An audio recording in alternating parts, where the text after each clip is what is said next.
নমস্কার বন্ধুরা, lazy cook চ্যানেলে আপনাদের সকলকে স্বাগত। আজ খুব সুস্বাদু একটা নিরামিষ পদ নিয়ে চলে এসেছি। আলু ঝিঙে, পোস্ত ছাড়া আলু ঝিঙে তরকারি।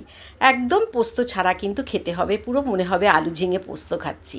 এর জন্য নিয়ে নিলাম 400 গ্রামের মতো ঝিঙে, দুটো মাঝারি সাইজের আলু, একটা টমেটো, 5 থেকে 6টা কাঁচা লঙ্কা আর হাফ ইঞ্চির মতো আদার টুকরো। প্রথমে কাঁচা লঙ্কা, আদা, টমেটো আর দিলাম 1 চামচের মতো, 1 টেবিল চামচ দিলাম চারমগজ আর 1 টেবিল চামচের একটু বেশি দিলাম সাদা তিল।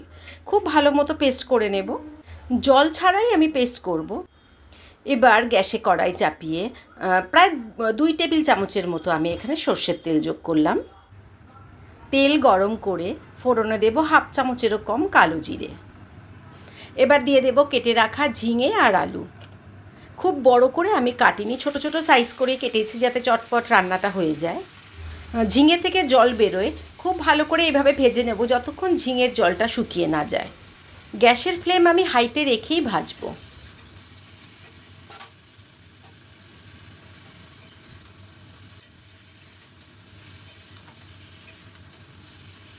এবার দিয়ে দেব হাফ চামচের মতো হলুদ গুঁড়ো, কাশ্মীরি রেড চিলি পাউডার আর ঝাল লঙ্কার গুঁড়ো দেব হাফ চামচ। খুব ভালো করে এবার নাড়াতে থাকবো। আমরা তো নিরামিষ দিনে ঝিঙে আলু পোস্তই খেয়ে থাকি। আজকে পোস্ত ছাড়া পুরোপুরি চারমগজ আর তিল বাটা দিয়ে আমি আলু ঝিঙে তরকারিটা করছি, কিন্তু খেতে একদম পোস্ত দিয়ে মনে হবে বানানো হয়েছে। বেশ কিছুক্ষণ এইভাবে নেড়ে চেড়ে দিয়ে দেব স্বাদ মতো নুন। নিরামিষ দিনের এইভাবে ঝিঙে আলু রান্না করলে রুটি, পরোটা, ভাত সব কিছুর সঙ্গেই খাওয়া যায়, খেতে অসাধারণ হয়। নুন দেওয়ার পর বেশ কিছুক্ষণ নাড়িয়ে নেব, তারপরে দিয়ে দেব মশলার পেস্ট।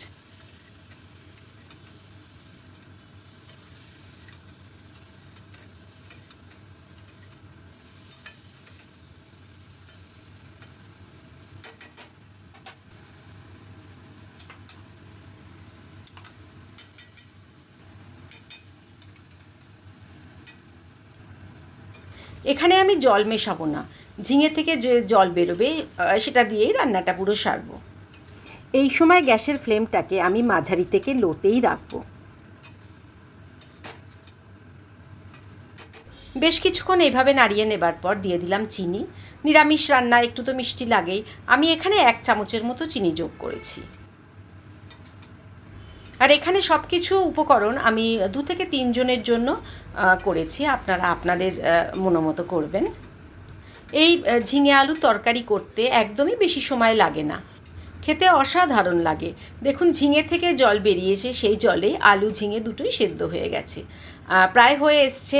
এবার বেশ কিছুটা ধনেপাতা কুচি আমি ওপর থেকে ছড়িয়ে দেব।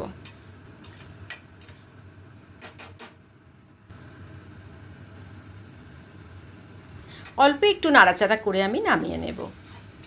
বন্ধুরা প্লিজ বলবেন আজকের এই রেসিপি কেমন লাগলো। ভালো লেগে থাকলে একটু কমেন্ট বক্সে জানাবেন। আর নতুন বন্ধুরা যদি ভালো লেগে থাকে প্লিজ একটু চ্যানেলটাকে সাবস্ক্রাইব করবেন।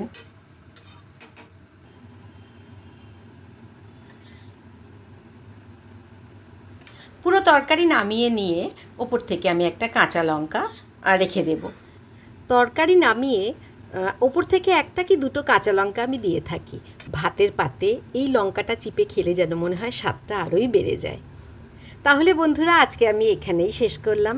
আসবো পরের দিন নতুন কোনো একটা রেসিপি নিয়ে।